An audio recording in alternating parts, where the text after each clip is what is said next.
Las personas antes de identificarse como género no binario tienen duda de quiénes son, se sienten diferentes a los demás y piensan que hay algo mal en ellos, lo cual los lleva a no reconocerse.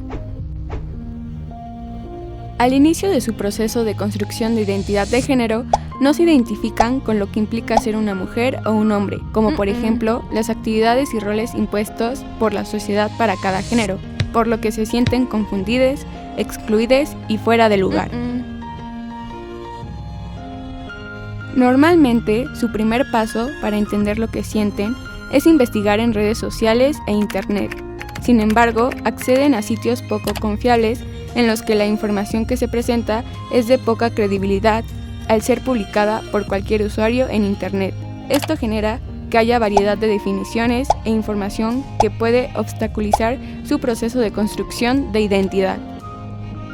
La siguiente forma de obtención de datos es acudir con su círculo cercano o un profesional para aclarar dudas y encontrar fuentes de información verídicas que les ayuden a definir su identidad de género no binario. Uno de los mayores miedos de las personas no binarias es que la sociedad no los acepte, les hagan comentarios destructivos y los dejen de lado, lo cual genera que oculten su identidad y actúen conforme a los roles establecidos para su género.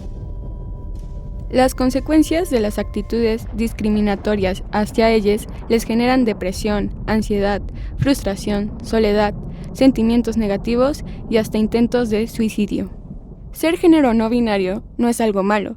Lo malo es dudar de tu identidad sin antes descubrirte y dejarte llevar por los comentarios de los demás.